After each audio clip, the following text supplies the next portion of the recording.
Buenos días, tardes o noches, dependiendo del lugar en el que nos estén escuchando. Nosotros somos Literratos, el podcast hecho por estudiantes para estudiantes, para presentar el primer capítulo del podcast junto con nuestra profesora Loreto Casanueva, que imparte el curso de Literatura, Objetos y Cultura Material en nuestra Universidad Finisterrae.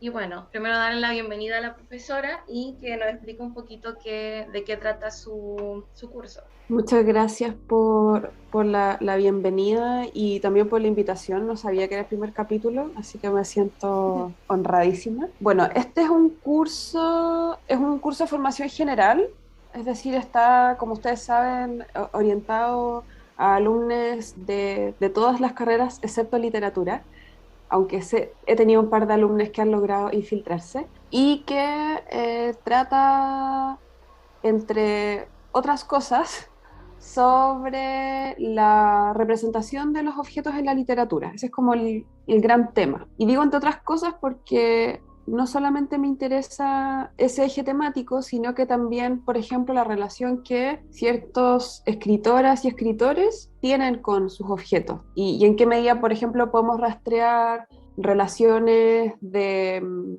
complementariedad entre la práctica coleccionista y la práctica de la escritura. Entonces yo diría que el gran tema del curso es el que señala el título, ¿cierto? Y con esta bajada que yo les decía recién, la representación de objetos en la literatura, pero también me interesa cómo es que quienes emprenden el ejercicio literario se relacionan con sus cosas o con otras cosas. Eso, como resumen máximo. Perfecto. ¿Y cómo empezó todo este gusto y cómo empezó usted a interesarse entre estas relaciones que hay entre la literatura y los objetos? Es una pregunta compleja porque me lleva a mi más tierna infancia de coleccionista y cachurera, y yo estoy segura que algo como de ese recuerdo infantil atraviesa hoy en día este interés de adulta investigativo en torno a la literatura y las cosas, pero siento que se empezó a formalizar de manera más concreta cuando estudié la licenciatura en literatura hace algunos años atrás. Yo salí el 2010 de la universidad, de la licenciatura, y ahí hice una tesis sobre la presencia de fotografías en la novela El pasado de Alan Poe. Y creo que ese fue como un detonante importante para darme cuenta que me interesaban los objetos que los personajes compartían, tocaban, guardaban, etcétera. Y luego ya haciendo clases tuve la posibilidad muy tímidamente de empezar a integrar la importancia de los objetos para entender, por ejemplo, un contexto de producción, y después ya me fui con más énfasis a estudiar la representación de los objetos en la literatura. Pero creo que esa es como más o menos la trayectoria. Profesora, ¿y hace cuánto tiempo que lleva impartiendo este curso, no solo a nivel universitario, sino también de forma externa? Sí, ese es un buen punto. Este CFG lo hago creo que desde el 2019, el segundo semestre del 2019, si mal no recuerdo. O sea, ya llevo como 4 o 5 semestres dándolo. Pero antes de dar este curso, yo había tenido la experiencia, y todavía tengo la experiencia, de trabajar en un programa de la Católica que se llama Penta UC, que es un programa para estudiantes con talento académico y que está dirigido a niños desde séptimo a cuarto medio. Entonces, desde el 2014 que doy cursos también a estudiantes de colegio. Y ahí yo empecé a dar cursos sobre literatura y objetos. Ahí empecé, el 2014. Y el 2019 empecé en la universidad. Y claro, entre medio, desde el año pasado que estoy dando un taller como de manera autogestionada sobre este mismo tema, al margen de la institución. Y también ha sido una experiencia muy bacán porque de hecho me conecta con otra audiencia. O sea, la audiencia de Penta es distinta porque son alumnos de colegio, la audiencia universitaria es diferente y la audiencia como extra institucional también. Y no sé, quizás tú me lo van a preguntar después, pero creo que los objetos tienen un poco ese potencial de ser tan transversales y que uno los pueda como estudiar y acercar a públicos diferentes. ¿Y usted ¿Sí? este curso lo propuso o viene con un estudio anterior? Por ejemplo, ¿usted lo propone en la carrera y a nivel universitario o hay algo previo? Por previo me refiero a cómo saben cómo es el curso, hubo un estudio anterior. Tengo entendido que este es como el primer curso que se da como primer curso esta naturaleza que se da en este CFG, y es algo que yo propuse, con ánimo de que este tema que yo veía tímidamente en clase, porque siempre lo veo como no puedo pasar la odisea sin ver vasijas, en fin, ahí empieza todo. Entonces me di cuenta que en realidad tenía ganas de hacer algo más concreto, y entonces se me ocurrió, creo que así fue. Ya no me acuerdo si me pidieron hacer un CFG o yo pedí hacer un CFG, pero lo que recuerdo es que siempre fue este tema. Nunca se me pasó por la cabeza otro. Porque para mí también era una forma de cultivar otros intereses. Claro, yo doy cursos de literatura universal, entonces esto me permitía pasearme por otras temáticas, por otras épocas, por otras sensibilidades. Entonces, claro, fue una propuesta mía, pero que está inspirada en estas etapas anteriores que yo les contaba, como en esta experiencia en Penta y en estos estudios que yo ya había empezado a llevar a cabo desde la licenciatura. Y con respecto a los diferentes alumnos que ingresan, ¿hay un interés propio, así como no verlo como un electivo, sino que sea como más algo de interés, como es de algo que me interesa? Claro, es que ahí pasan dos cosas. Cada vez que yo inicio este curso pregunto como por qué están aquí, qué les llevó a entrar a este curso, y les pido que sean súper francos, francas, porque es algo importante de saber para tomar ciertas decisiones en el camino. Entonces, yo diría que un tercio del curso siempre toma este CFG porque no puede tomar otro, porque por una cuestión de horario, este es el que se ajusta mejor a su agenda, pero los otros 2 tercios son como por un interés más genuino, porque les llama la atención, porque lo encuentran novedoso, porque se intrigan de qué es esto de la literatura y los objetos. Y lo bacán es que, o sea, hay alumnos de odontología que se interesan mucho por este curso, de kinesiología, que yo diría que son los menos obvios, y otros más obvios como alumnos de teatro, de historia, de derecho, de arte y de diseño, que también he tenido. Dentro de eso, igual la forma de evaluar, ¿cómo es su forma de evaluarle a la gente que va como quedando en el electivo, a pesar de todo?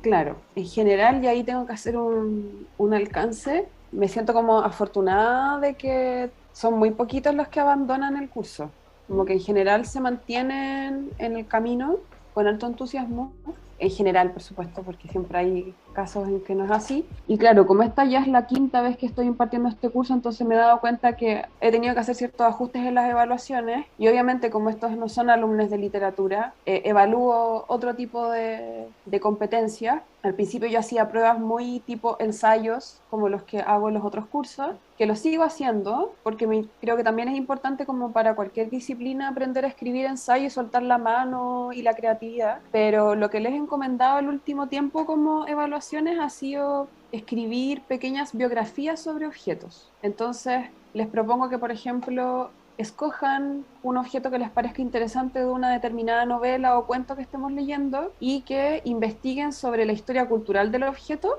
y luego identifiquen la historia más particular o el despliegue más particular de ese mismo objeto en la obra que leyeron. Entonces pasan como de un panorama cultural más general a una cuestión más particular, qué sé yo, cuál es la relación que tal personaje tiene con ese objeto en particular, qué simbolismos puede acarrear, qué anticipa, qué omite. Y es así un ejercicio como que ha resultado interesante por lo que me han dicho los alumnos, porque les ha permitido saber más sobre objetos que usamos en la vida cotidiana, que sé yo, una taza, y cómo esa taza se comporta, entre comillas, en una determinada narración. Y eso como que yo diría o sea, no es la única evaluación que hago, pero de las 3 evaluaciones que tengo que hacer, 2 son hacer ese ejercicio de escritura. Es que es como un recuerdo que tuve porque nosotros tuvimos clases de literatura clásica con usted. ¿Sí? Y me recordó también una evaluación que nos hizo, que nos dio como un temario para escribir un ensayo. Igual no es objeto, pero nos hizo ver como la relación de la comida con las historias con los textos que leíamos. Claro, sí. Me vino ese recuerdo. Sí, y creo que es como que ese recuerdo es súper atingente a lo que les estoy contando, porque dentro del abanico de lo que es la cultura material está la alimentación también y todo lo que acompaña a la alimentación. Entonces, claro, si bien es cierto en este electivo yo no he tocado el tema de la comida y ahora que me lo dices creo que en una próxima versión la podría integrar, si entendemos los alimentos como cultura material. Se pueden estudiar desde perspectivas metodológicas alusivas a los objetos. ¿Qué se recuerda además que decías tú? Me recuerda a mí a su vez este afán que yo he tenido de ir metiendo las cosas como paulatinamente en los cursos y que siento que es algo que, no sé si es un sello mío, pero yo creo que cada profe le pone su sello a las clases y en mi caso, por supuesto que me fijo con más énfasis en, qué sé yo, cómo se viste un personaje, con qué lápiz escribe, cómo está decorada su casa, o qué pasa si es que el narrador decide omitir esa información. Bueno,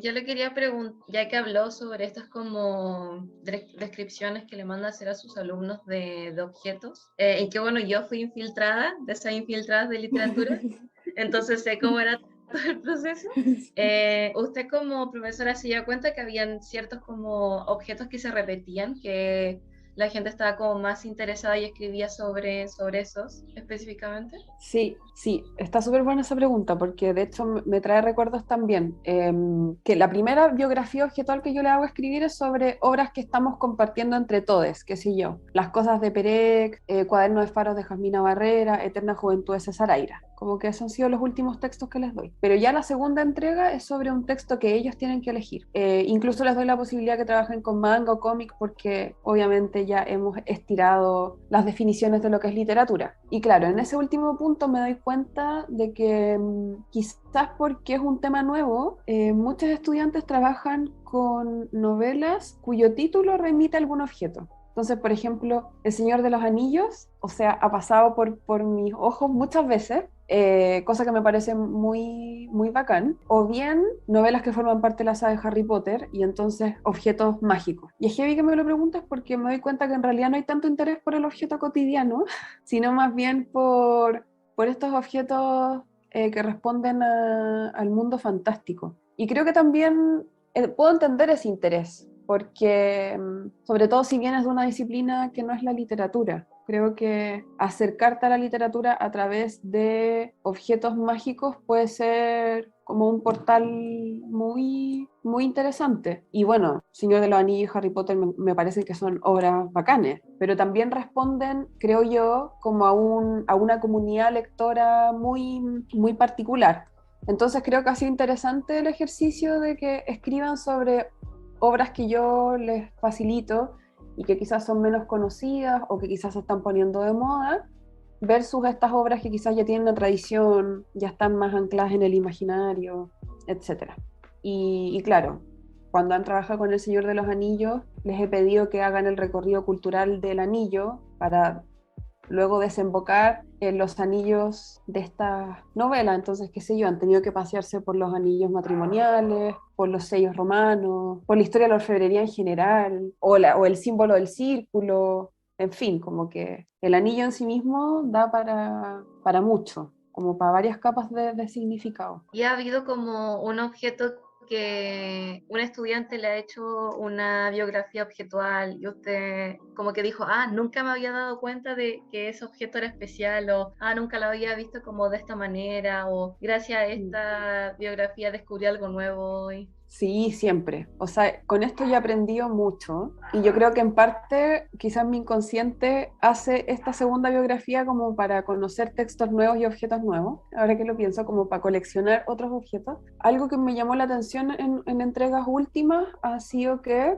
hay alumnos que han hecho, por ejemplo, biografías objetuales de... Alguien hizo una vez una silla de ruedas, otra persona de una máquina que usan los dentistas. Y entonces ahí me he dado cuenta que había también un interés que estaba relacionado con sus disciplinas. Qué sé yo, alguien que estudiaba kinesiología, alguien que estudiaba odontología. Y entonces me parecía bacán como que pudieran traer a este curso objetos que quizás a otros no se nos habrían ocurrido o quizás no le habríamos puesto esa atención. Porque claro, máquinas de dentistas, sillas de rueda, máquinas tatuadoras, lámparas, etcétera, hay en muchas, muchas obras, solo que uno viene como con una plantilla o como con un radar medio específico para ponerle atención a ciertos objetos dependiendo de intereses, y eso me causó mucha sorpresa. Ya no me acuerdo cuáles eran las obras que estaban ahí implicadas, pero recuerdo que me llamó mucho la atención cuando aparecieron esos objetos.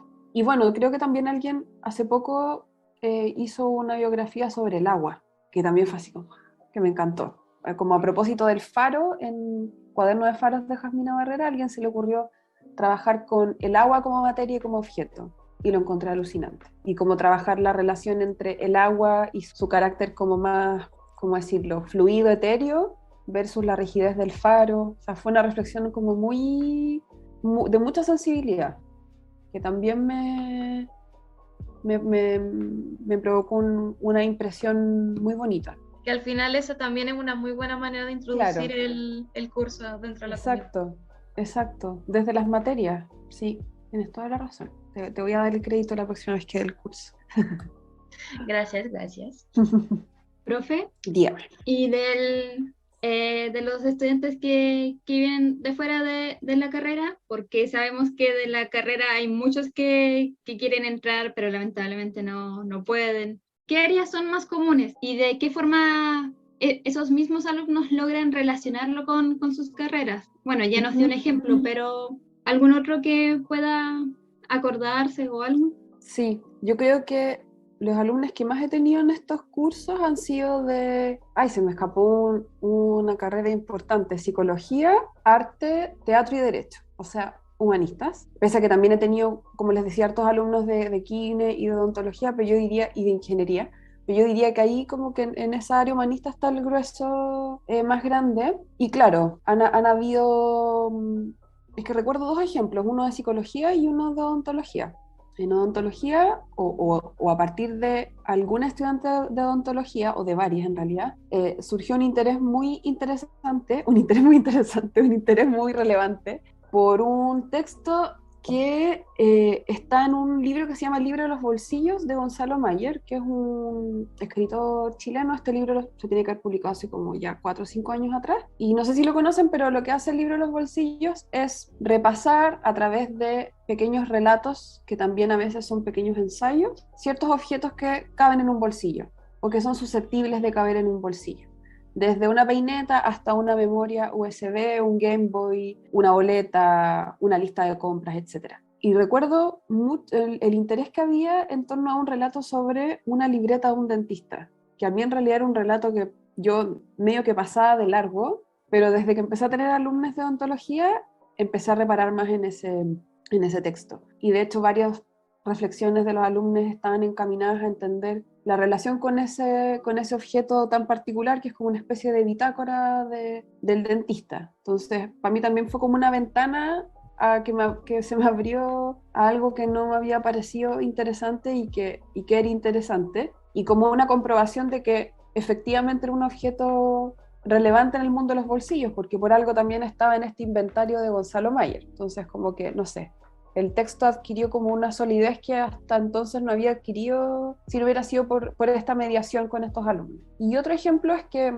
desde psicología siempre aparecen lecturas muy interesantes, porque claro, el coleccionismo puede ser leído desde la psicología en términos de manía, de obsesión, de trauma. Ya no recuerdo específicamente el concepto, pero alguien una vez sacaba a colación cómo es que las niñas se vinculan con el mundo a través de los objetos, y cómo eso se podía ver representado en una novela que se llama Cramp, de María José Ferrada, que es otra novelista chilena, una novela también de hace un par de años atrás. Y eso a mí me resultó muy interesante porque amplificó, ensanchó mi percepción de la novela. Y de hecho había un alumno súper interesado, como casi que quería hacer su tesis de psicología en función de Cramp, pero hizo toda una lectura, o sea, en 5 minutos un análisis de la novela a partir de una perspectiva o de una escuela psicológica, y eso como que me voló la cabeza, lo encontré súper bonito. Y ahí me doy cuenta que este curso puede tener ese potencial también, independiente que hagan la tesis o no en eso, da igual. El punto es que las obras literarias sirvan como para ilustrar ciertos conceptos, ideas que ellos ven en sus cursos. Me parece estupendo también. Y era algo que no se me había ocurrido que podía pasar, de hecho. Sinceramente me parece muy bonito porque es una forma también que alumnos no relacionados a literatura aprendan de la literatura de una manera distinta y a la vez nosotros también aprendemos de sus propias áreas, así de Exacto. temas de intereses. Por ejemplo, lo que dijo del libro de bolsillo de dentista. Sí, Yo por ejemplo, no tendría ningún interés por eso, pero me dieron ganas de saber cómo lo desarrolló el alumno. sí. Y otra cosa, de las carreras que menos se ven, si ha habido algo que le ha impresionado, si llegó al curso de una manera y se fue con otra completamente distinta. Ya hablando de las carreras que menos se unen al electivo. ¿Te refieres a, por ejemplo, qué sé yo, estos alumnos de kinesiología o odontología y cómo es su trayectoria en el curso? Sí, si llegan del curso con cierta mentalidad y se van con otra completamente distinta, Sí, si realmente hay un cambio. sí, o sea, ha sido un poco difícil identificar esto en el contexto como de la virtualidad. Y ahora que me doy cuenta, di el curso el segundo semestre del 2019, entonces tampoco lo pudo terminar como tan bien, entre comillas. Entonces ahora que lo pienso, este curso lo he dado más en la virtualidad que en la presencialidad, entonces ha sido un poco difícil como captar ese avance o cómo es que han cambiado ciertas expectativas con las que llegaron. Pero creo que donde el alumno a veces no se puede expresar por cámara o por chat, sí se puede expresar en sus trabajos. Entonces creo que en sus trabajos veo, en lo que escriben, veo cómo esas expectativas se van modificando o cómo esos intereses se van solidificando. Porque, claro, hay muchos que llegan a este curso, como les decía, porque no les queda otra opción, porque es el jueves a las 3:10 de la tarde es el horario que les queda más cómodo en su agenda, pero en el camino siento que van entusiasmándose y que ese entusiasmo se trasluce en lo que escriben, en lo que investigan y en la participación en clases, porque mi CFG creo que es el curso en el que hay más participación. Por chat, por micrófono, no hay mucha activación de cámara como suele suceder y eso yo ya es algo que lo tengo como muy internalizado, pero sí creo que es el curso que tiene mayor participación. Y creo que en parte tiene que ver con este encuentro de disciplinas que comentaba la Constanza recién. Profe, Ujú. y con respecto al formato de escritura, por ejemplo, nosotros que hemos tenido experiencia con otros, al hacer grupo, con otras áreas de trabajo, de otras carreras, la forma de escritura es como muy estructurada y no es como uno que está acostumbrado a embellecer el párrafo. Los de otras carreras es así como muy objetivo o igual meten algo de subjetividad o se van soltando durante el semestre. Sí, se van soltando durante el semestre y yo también les invito a que se suelten. De hecho, muchas veces les he dicho que este puede ser un espacio para que cultiven su escritura, su creatividad de una manera en que quizás no la han podido cultivar en sus carreras. Ahora, yo tampoco en ningún caso me pongo como la mesías que las va a alumbrar a una nueva forma de escritura, en ningún caso. Pero sí les digo como aprovechen este espacio en el que pueden escribir como quieran, siguiendo por supuesto ciertos requerimientos, ciertas formalidades, sistemas de citación, todo eso, pero que puedan cultivar de repente estilos que no se atreven a cultivar en las carreras o que por cuestiones más formales no les es permitido. Y claro, a veces me topo con biografías objetuales que son como informes muy científicos, pero que también me parecen interesantes a mí como profe de literatura leerlos y entender de dónde vienen, cómo es el lugar de enunciación, y otros de alumnos que viniendo de carreras en donde quizás uno por prejuicio, porque tampoco lo tengo tan claro, piensa que no tienen tanto espacio para escribir de manera más ensayística o poética, terminan escribiendo en ese estilo. Y de hecho me acuerdo de inmediato de varias veces en que alumnos leyeron lo que escribían en ciertos talleres que hacíamos como para prepararlos, porque claro, como no todos saben lo que es un ensayo, entonces hago un pequeño taller como de introducción al ensayo y ciertos ejercicios para que puedan soltar la mano. Y en esos ejercicios aparecieron cosas así preciosas. No sé, por ejemplo, alumnos que decidieron escribir sus biografías objetuales, hablando como si fueran el objeto. Y yo quedé así, como me encantó, como que la alumna se había convertido en una taza.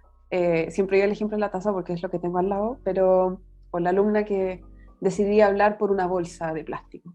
Y a mí eso ya como que me parecía súper genial. Y alumnas también que van tramando lo que escriben con la contingencia. O sea, sucedió que en mi curso, la primera vez que lo di fue en el contexto en que sucedió el estallido social y que tuvimos una relación heavy con nuestros objetos domésticos que sacamos a la calle para expresarnos, las ollas, las cucharas de palo. Y ahí hubo una reflexión bien interesante en torno a eso.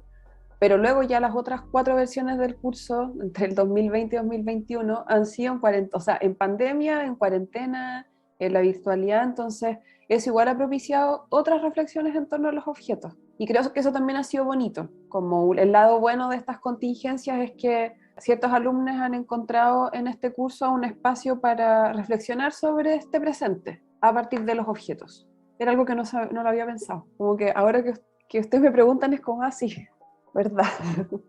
Profe, y en cuanto a esta como conexión que está como entre docente y alumno, ¿tiene alguna anécdota graciosa que haya recordado? Porque no sé, como para ambientar. Yo siempre recuerdo un día que tuvimos de clase, que éramos como 15 alumnos, y creo que era el aniversario de un escritor, de un filósofo, y usted dijo que iban a hacer como una reunión o una charla, y no sabíamos en la brecha de cuántos años habían pasado, y empezamos a contar porque siempre este como prototipo que dicen que los estudiantes de literatura no sabemos matemática y por eso estudiamos esto, y éramos como 15 alumnos y usted con celular, con la calculadora tomando como nota Sí, y me todo, acuerdo. y yo no me acuerdo qué pasó y nunca pudimos sacar Sí, la fecha. sí. No me acuerdo si era Dante o Virgilio. O sea, si era Claro. Virgilio, imagínense. ¿Tiene como Como, alguna anécdota de este lectivo? Si no me equivoco, era Virgilio. sí, Sí, creo era que Creo que era Virgilio. Virgilio. sí. En Yo este lectivo tiene como todavía no alguna... sé calcular eso, pero a ver, alguna anécdota así particular. Bueno, cuando leí las preguntas que me hicieron, o sea, como que leí y era como anécdota. Es que no recuerdo, creo que no recuerdo alguna así en particular. O sea, yo creo que anécdota puede ser tomado desde el lado gracioso y desde el lado también más sensible. Claro, memorable. Que también Claro, puede ser. exacto, memorable. Muy bien. Yo creo que desde lo memorable, sí, pasó algo muy bonito justo ese segundo semestre del 2019 con un alumno de historia, que me acuerdo que justo estábamos leyendo Cramp, que es esta novela de María José Ferrá, que de hecho trata sobre una relación, o sea, la relación entre una hija y su papá, una niña, y su papá que es vendedor de herramientas en dictadura en Chile. Y creo que por coincidencia pasó que esa novela la revisamos en septiembre. Entonces hubo ahí como una sincronía también temporal bien interesante.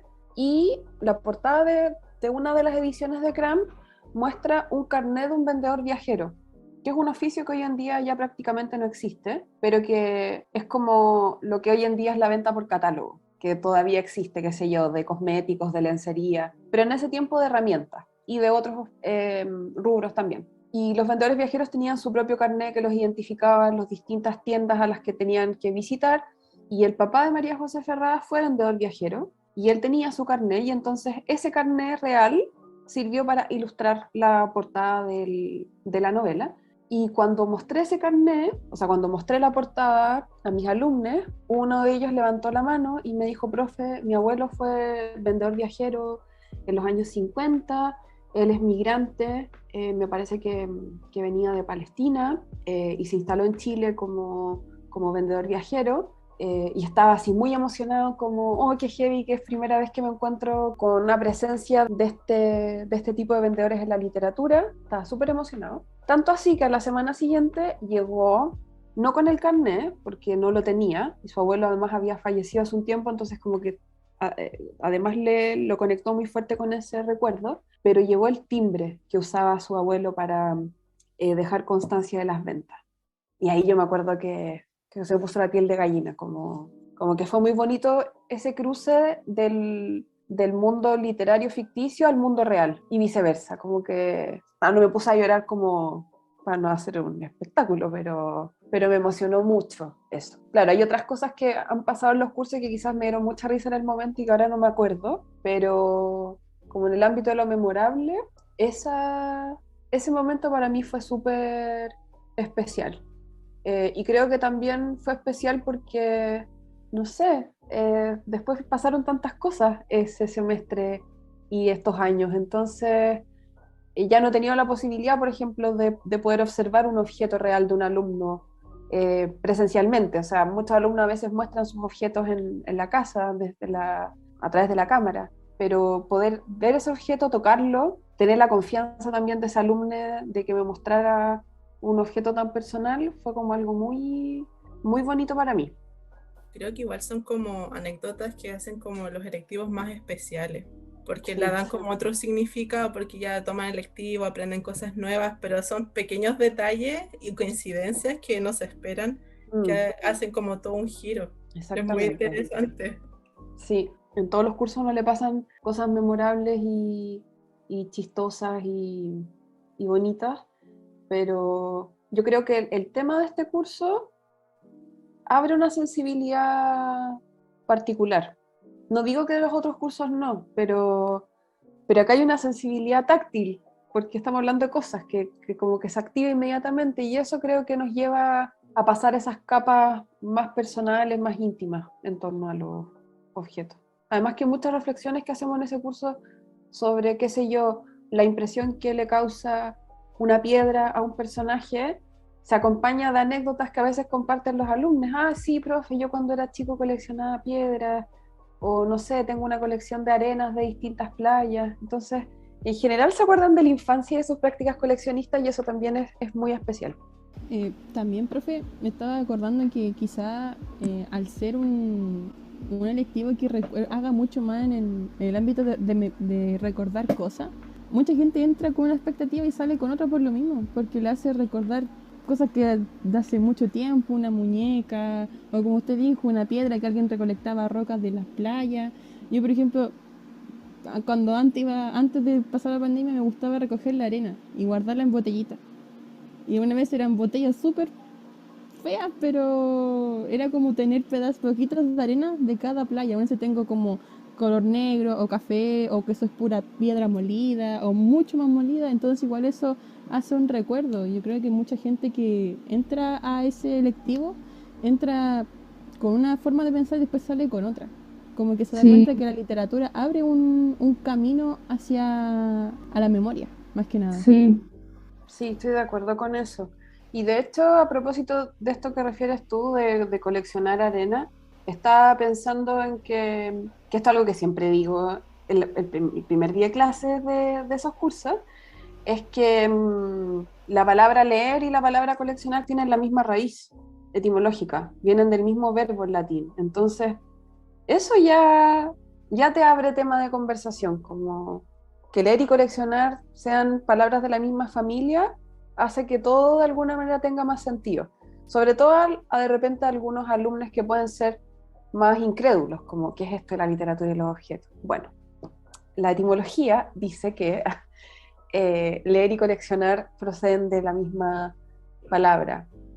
Y en ese sentido también uno puede pensar que todo escritor es una especie de coleccionista. Yo no, en este curso en particular no lo he trabajado, pero hay varios textos que en Penta, por ejemplo, he trabajado que tienen que ver con el coleccionismo de palabras. Y eso también ha sido como un ámbito bien, bien interesante. Yo creo que también nosotros sentimos cierta fascinación por los papeles porque las entendemos como textos, como superficies de escritura. Sí, es un tema bien interesante y amplio, creo. Yo como anécdota que me acordé con eso de coleccionar, es que algo que me gusta desde hace mucho, desde que estaba en el colegio, era que cuando encuentro objetos así por la calle o sueltos en algún lugar, a veces me he encontrado llaves o cordelitos, o una vez me encontré un resorte con una forma súper rara. Yo tengo la tendencia de tomarlos y guardarlos, y de hecho tengo varios puestos aquí en mi escritorio o guardados por ahí, no sé, como que tengo la manía de guardar y siempre me hago la pregunta, ¿de dónde vendrá? ¿Por qué estaba ahí? ¿Qué lo habrán tirado? ¿Se habrá quedado? ¿De dónde será esta llave? Sobre todo las llaves para mí son como de los objetos que más me da curiosidad cuando me los encuentro por ahí. Sí, qué bacán eso que cuentas, porque ahí hay una cosa medio como arqueológica, antropológica también, respecto de esos objetos que uno se encuentra. Y por ejemplo, este ejemplo que das tú me hace pensar, bueno, en el clásico espacio de coleccionismo de los gabinetes de curiosidades, por ejemplo, o bien en la estética del objeto encontrado de los surrealistas. O sea, como que el encontrar un objeto en la calle y atesorarlo, para sacarlo de esa esfera de lo público y hacerlo de uno, de una, es un ejercicio que puede ser muy creativo, decorativo, afectivo, que puede empujar la escritura de un texto, que puede gatillar ciertas memorias, o que te puede convertir en una coleccionista, sobre todo, qué sé yo, si tienes fascinación por las llaves en particular, claro, quizás estás amasando una colección de llaves sin haber tenido como voluntad o conciencia de que eso iba a suceder, como una colección medio involuntaria también, que a veces nos pasa, que empezamos a generar colecciones involuntarias y después como uno ve las series como, sí, parece que soy coleccionista de servilletas o de dinosaurios, no sé. Me estaba acordando de eso, por ejemplo, yo inconscientemente ahora cuando saqué mis libros, encontré muchos de estos boletos que nos daban cuando era por Jeans Day y no, ni siquiera me di cuenta y tenía uno de cada año, pero en diferentes libros, porque quizás antes donde lo guardaba ahí, no, nunca me acordé y ahora que lo saqué me di cuenta que tengo uno de 2014, 15, 16, 17. Y fue como, Ay, qué bacán. fue como muy sorpresivo eso porque nunca pensé que iba a encontrar en distintos libros eso. Entonces igual como que Claro. lo remonta a algo. A mí me pasó Sí. algo similar con los libros de segunda mano, porque como cuando empecé a coleccionar mis libros, tener mis libros propios, me compraba de segunda mano en las librerías de acá de mi ciudad. Y me pasó muchas veces que abría y habían como estampitas religiosas como de santito o boletos de micro o no sé, estas como tarjetitas que ponen cuando son libros propios como de volver a y cosas así. Entonces no era como una colección de un objeto en específico, pero eran de libros usados. Claro. Y igual tiene como otro sentimiento, no sé. Sí, bueno, y eso que comentan ustedes también nos hace pensar en otra cosa que a mí me gusta transmitirle a los alumnos de este curso, que es que el libro mismo es un objeto. O sea, como, de hecho creo que es de los temas que tocamos, es uno de los primeros temas que me interesa compartir con ellos, porque nosotros tenemos la conciencia de que cuando leemos estamos frente como a un producto cultural, estético muy importante y frente a un objeto, pero no todas tienen esa conciencia, entonces hacer la reflexión del libro como objeto también en el contexto de ese curso ha sido bacán y pensar como en ejemplos que ustedes dan, como el libro se puede convertir en una caja, en una especie de diario de vida, como en este caso estos papelitos de Jeans Day te hacen reconstruir un momento de tu vida, una especie de biografía, o en el caso de la Bárbara, eh, como estos marcapáginas involuntarios te llevan a entender la trayectoria de lectura de alguien que no conoce y que quizás no vas a conocer nunca, o de entender qué otras funciones podía tener ese libro, más allá de ser una superficie que se lee, etc. Y claro, también en ese sentido animaba a los alumnos a que se atrevan de repente a hacer alguna investigación en torno a un libro, a la presencia de un libro en particular, a escenas de lectura, etcétera. Porque además es muy bonito cuando uno está leyendo una novela o un cuento y hay alguien que está leyendo también, o sea, siempre es como una epifanía. Y sobre todo para ellos, cuando notan como esa especie de desdoblamiento o despejeo que se produce. Tienen como una inocencia ahí oculta que a los de literatura ya nos cachetearon y ya fue. Claro. Pero yo creo que esa inocencia no hay que perderla. O sea, como, bueno, es difícil porque uno también como que ya se empieza como automatizar ciertas percepciones o ciertas fijaciones, pero a mí al menos todavía me pasa que cuando, no sé, quizás no alguien que está leyendo, pero alguien que recoge un objeto en un cuento, o sea, para mí siempre es como... Hace poco conocí un texto, un cuento de la Virginia Woolf muy cortito que no tenía idea que existía, que se llama Objetos Sólidos, y es sobre un hombre que comienza a, a recolectar, de hecho, objetitos que se encuentran en la calle, y particularmente como partes de objetos, qué sé yo, pedacitos de taza, una piedra, fragmentos de materias que él no puede distinguir porque, qué sé yo, se las encontró en la arena, entonces ya están como metamorfoseadas, erosionadas. Y recuerdo mucho mi impacto, o sea, esto fue hace 3 meses, y recuerdo mucho mi impacto de estar leyendo ese cuento y sorprenderme de alguien que estuviera recogiendo un objeto. Entonces, claro, creo que es cierto que hay inocencias como que uno va perdiendo, pero cuando se trata de las fijaciones de una, como que es difícil perderla, creo yo, no sé. Igual soy más optimista, pero... Bueno, sí, a mí también me pasa mucho eso con la metatextualidad. Y desde que lo empecé como a notar como dentro de los libros, lo empecé a notar como ya, por ejemplo, la película, en la serie, incluso en el anime, que Claro. una simple frase de un personaje como que uno lo piensa y dice, wow, o sea, realmente es muy impresionante. Y hablando como ya del coleccionismo, yo siento que, o sea, ya incluso viéndolo desde el punto de vista que tienen el mismo origen de una palabra en latín, también los lectores siento que también tienen este aspecto muy de coleccionista al momento de coleccionar libros, que uno quiera o no quiera realmente sin querer, muchas veces uno colecciona libros, incluso hay muchísima gente que colecciona 30 ediciones de su libro favorito, que a pesar de que es una historia que han leído muchas veces, no le importa como que el hecho de que cambie la historia, sino el objeto de qué cosas tiene diferente, si he usado, qué manos lo tuvieron antes. Y por lo menos en mi caso, mi abuelo coleccionaba muchos libros, a pesar de no ser un ávido lector, pero él coleccionaba libros como de manera de, es que en algún momento yo voy a hacer un motor y no voy a necesitar este libro que me explica sobre cómo construir un motor o sobre herbolaria, o también tiene también tiene novelas, pero es como el más poquito. Por ejemplo, también me di cuenta de que él era parte del ejército, entonces también tiene muchos libros de biografía de Hitler, tiene muchos diccionarios de alemán, y a través de esa colección de libros que ahora es mía, porque la medio heredé, en parte la robé, porque no le pregunté a nadie, pero me la quedé yo.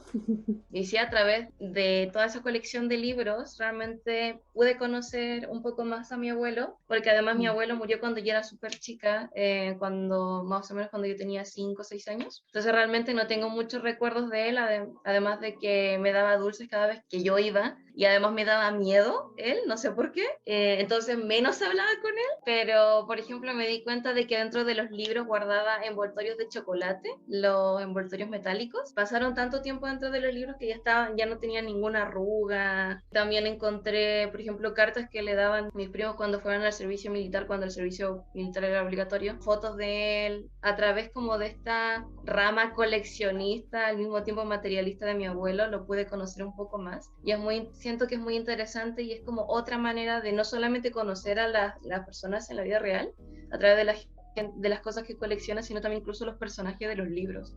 Por ejemplo, hay un libro que se llama, que yo creo que mis demás compañeros lo van a conocer, que se llama Buscando Alaska, de John Green.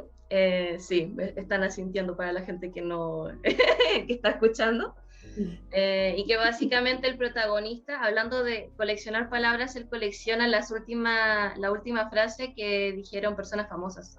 Ay, qué Entonces, bacán. es muy interesante. Entonces, por ejemplo, de los presidentes, de cantantes. Entonces, durante toda la novela es un tema recurrente porque no quiero hacer spoiler, pero justamente hay una muerte en ese libro, entonces ya uno se puede imaginar qué onda la cosa, pero sí, o sea, por ejemplo, o sea, y al momento de que uno descubre esto del personaje, se da cuenta de cierta profundidad que tiene el personaje, ya no solamente por el hecho de querer memorizar algo que no todo el mundo memorizaría, sino como por ejemplo, seguimiento o interés por la muerte. Siento que es muy interesante la manera de cómo cosas tan sencillas que uno no se daría cuenta, que no vería todos los días, dice mucho de cada persona. Sí.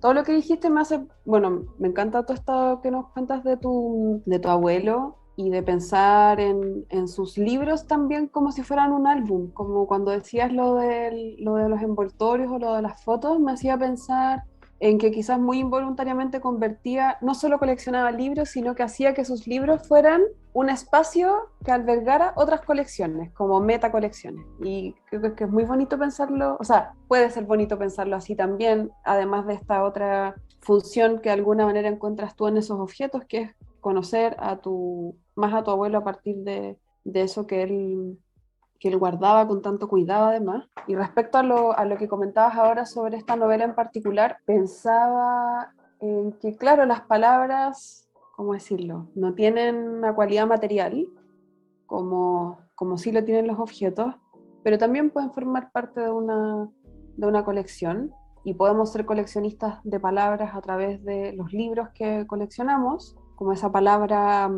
que se hace tangible, que se inscribe, pero también, como decías tú, a partir de estos ejercicios coleccionistas en que, qué sé yo, alguien, como tú mencionabas, colecciona la última frase que dijo un personaje famoso, algo así.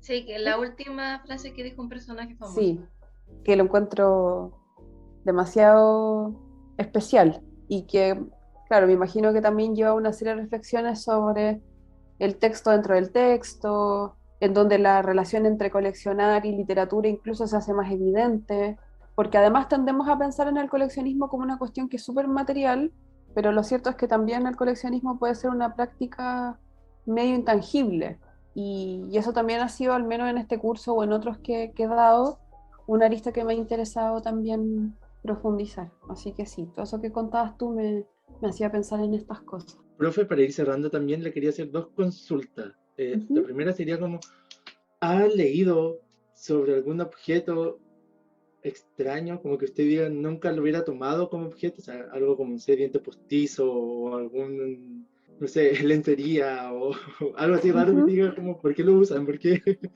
ha tenido esa experiencia tanto en su alumno y por externo, como más a nivel global?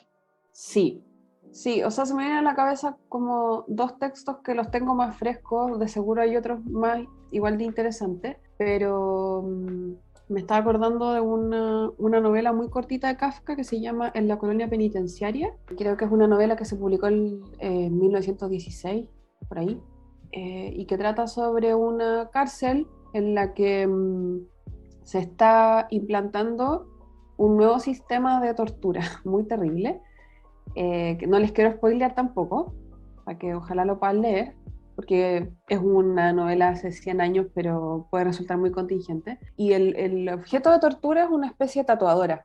Es una tatuadora que se usa para torturar.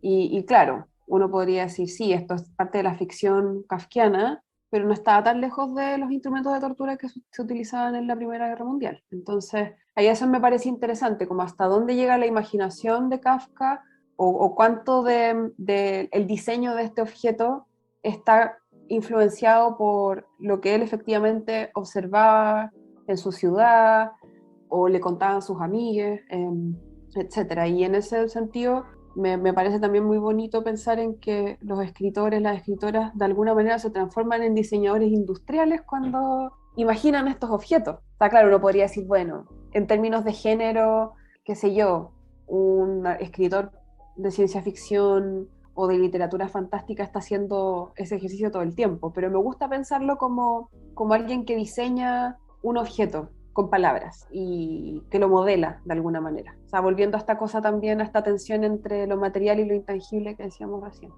Y otro texto, que es de la misma época, y por eso lo recuerdo como contiguamente al de Kafka, es un libro que se llama Nuevos inventos y últimas novedades de un autor francés de nombre Gaston de Pawlowski.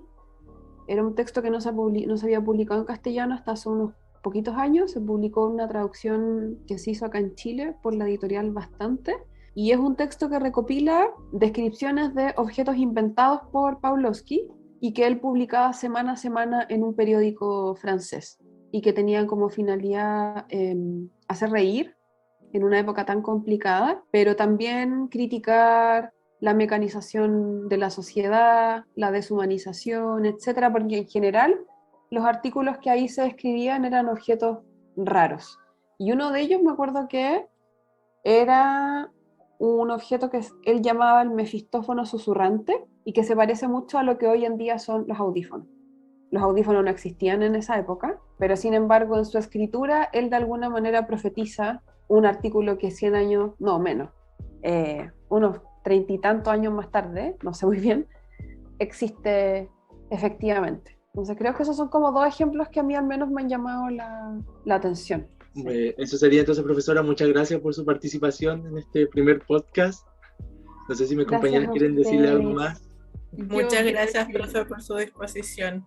Sí. Fue muy entretenido escucharla también y conversar Y con además qué el bueno. curso sinceramente suena muy bonito, muy reflexivo sobre todo, y ojalá que muchas más personas se animaran a tomarlo, porque al menos yo también no tenía una idea muy clara de lo que era el curso, pero ahora me dieron ganas de estar ahí, participar y todo. Suena muy bonito, de verdad. Y para Ay, los muchas estudiantes de otras gracias. carreras que es como que intentan salir de su zona de confort y que se unan al electivo. Sí, estoy de acuerdo con eso. Y, o sea, con lo de que a veces los electivos sean del tema que sea, te pueden hacer salir de tu zona de confort. Muchas gracias a ustedes por la invitación. Para mí también fue muy bonito verles después de tanto tiempo. Y también un honor poder hablar de estos temas que a uno le gustan tanto. Como que no siempre uno tiene esa posibilidad, así que le agradezco mucho. Gracias a usted, Muchas profesor. gracias. Muchas gracias, Le profesora. agradecemos Sí, mucho, sí. profe. Gracias a ustedes.